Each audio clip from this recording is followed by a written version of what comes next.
अखिल भूमंडलीय सर्व शिरोमणि मुनि समाज के संस्थापक आदि मुनीश्वर योगेश्वर सद्गुरुदेव शिव मुनि महाराज की जय। उपस्थित मुनि वृंद, साधु सज्जन वृंद, संत वृंद, साधक वृंद, आध्यात्म ज्ञान के जिज्ञासु और प्रेमियों, आप सभी को मेरा कोटिशः नमन, सप्रेम जय जीव। तो आध्यात्मिक चर्चा चल रही है और हम लोग सद्गुरुदेव शिव मुनि महाराज रचित ग्रंथ सत्य सुंदर और स्वतंत्र विचार पर चर्चा कर रहे हैं। अध्याय 18 पर चर्चा हो रही है ना।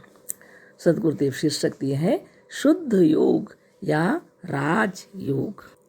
इसी विषय को बहुत सुंदर ढंग से सद्गुरुदेव समझा रहे हैं कि वास्तव में शुद्ध योग कहते किसे हैं या राजयोग, है ना। तो बहुत अच्छी बात है।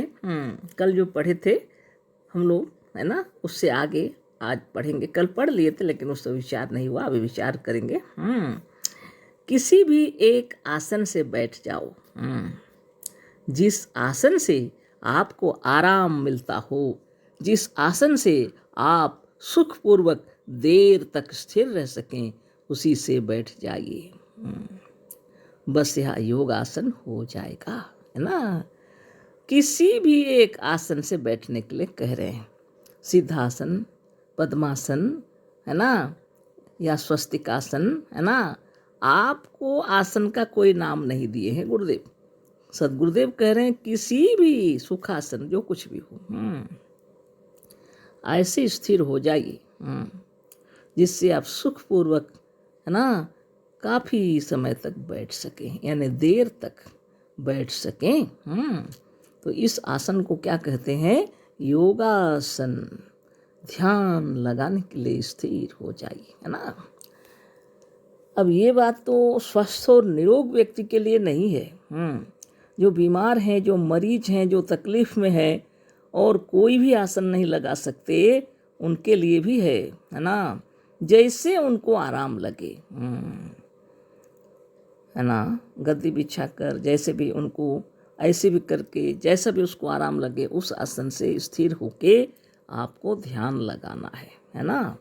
और स्वस्थ निरोग हैं तो आपको जो आसन आरामदायक लगता है उसमें बैठ जाइए। पालथी मार करके बैठ जाइए तो स्वस्तिकासन है।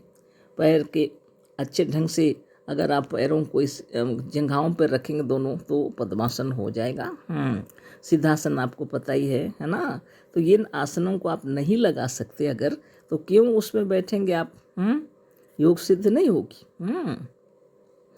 जिससे आपको आराम लगता है बैठने में और सुखपूर्वक देर तक स्थिर रह सकें, उसी आसन से विराजमान हो जाइए।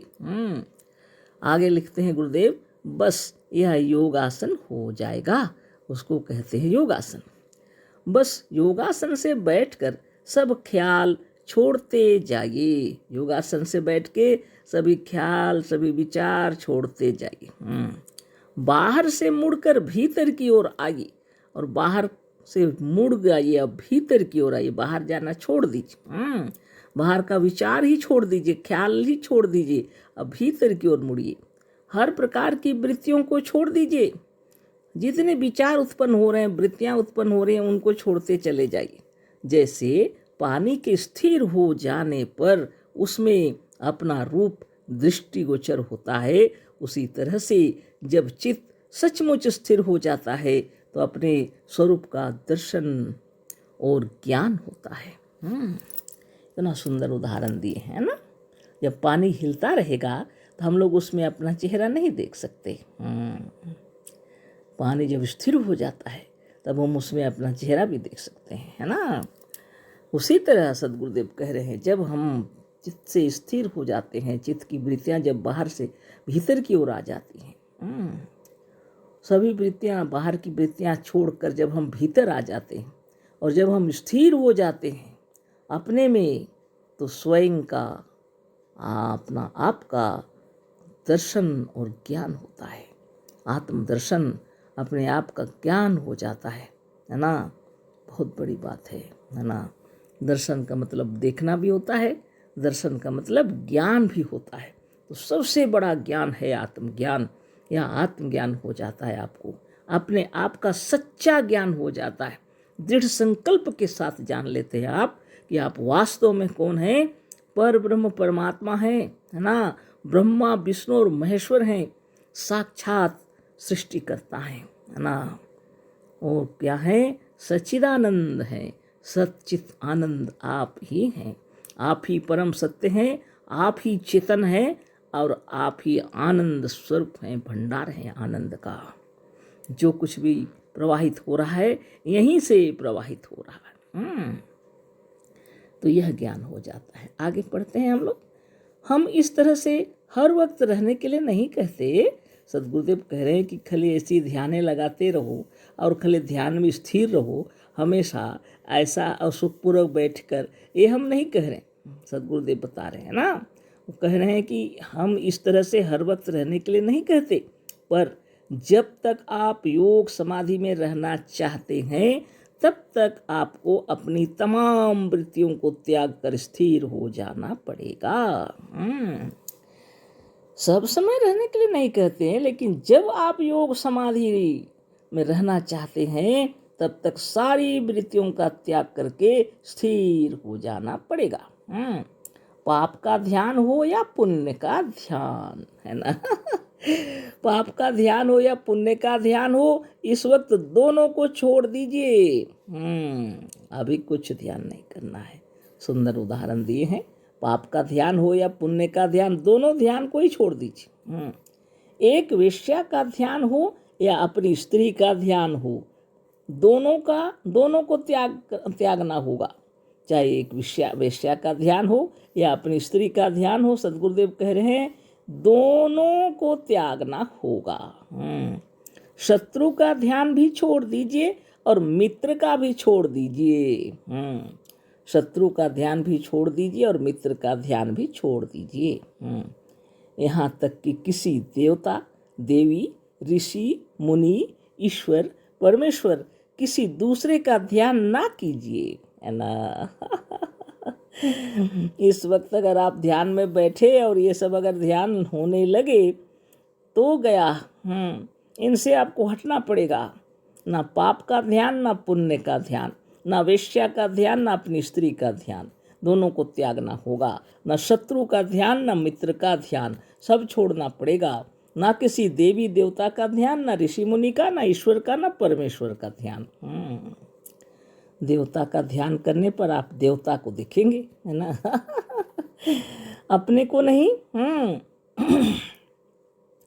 देवता का जब ध्यान करेंगे तो आपको देवता का ध्यान में देवता दिखेंगे, आप देवता को देखेंगे, अपने को नहीं देख सकेंगे। शून्य का भी ध्यान ना कीजिए, है ना।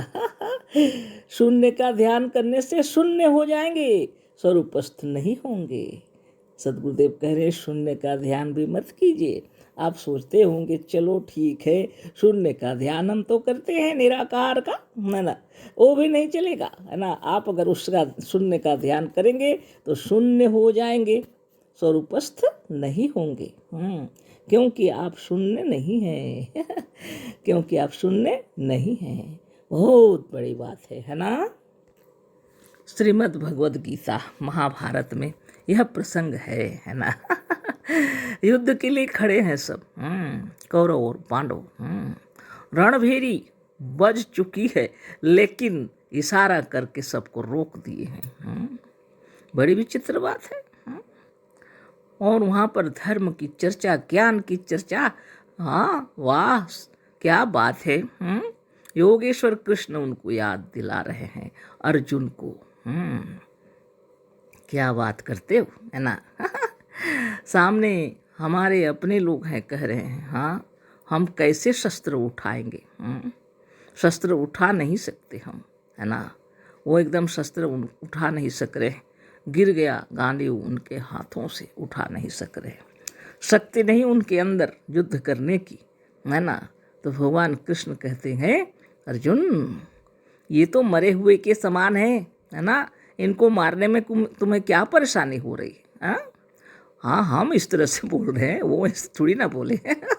18 अध्याय का पाठ सुना दिए उनको, है ना। और अच्छा ज्ञान दिए उनको। ऐसा ज्ञान दिए कि वो आत्मविश्वास से भर उठे, है ना। और उनको ऐसा प्रतीत हुआ कि हम गलत सोच रहे हैं। यह धर्म क्षेत्र है, कुरुक्षेत्र के मैदान में हम खड़े हैं और शस्त्र उठाना ही पड़ेगा हमको। सामने गुरु हों, द्रोणाचार्य गुरु हों, या भीष्म पितामह, है ना, या मेरे भाई बिरादरी, है ना, ये नहीं सोचने का है हमें, है ना। क्योंकि इन्हें अगर हम ना मारे तो भगवान कृष्ण मार ही देंगे। इनकी मृत्यु स्थिति पहुंची गई है जब, तो हमें मारना ही पड़ेगा। ये मरे हुए के समान है। अगर हम इन्हें मारेंगे तब हमारा धर्म युद्ध होगा। बाप रे बाप, बड़ी बात हो गई, है ना। वृत्तियों को समेट लिए अपने आप में, है ना, और चल गए। युद्ध की तैयारी हो गई शुरू, है ना। विचित्र बात नहीं है, हाँ, बड़ी विचित्र बात है। लोग क्या कहते हैं, भगवान कृष्ण, है ना, जबरदस्ती सबको मरवा दिए हैं, है ना, और जबरदस्ती युद्ध कराए हैं, है ना। तो वो जबरदस्ती ही करना पड़ता है। योगाचार सिखला रहे हैं आपको, और आपको बोल रहे हैं कि साधन ध्यान तपस्या में तल्लीन हो जाइए। समय तो इतना हो गया, कल हम इसी विषय पर चर्चा करेंगे, है ना। कि कैसे तल्लीन होना चाहिए, ठीक है ना। तो समय बहुत हो गया। अशेष धन्यवाद, कोटि नमन, सप्रेम जय जीव। सदगुरुदेव शिव मुनि महाराज की जय।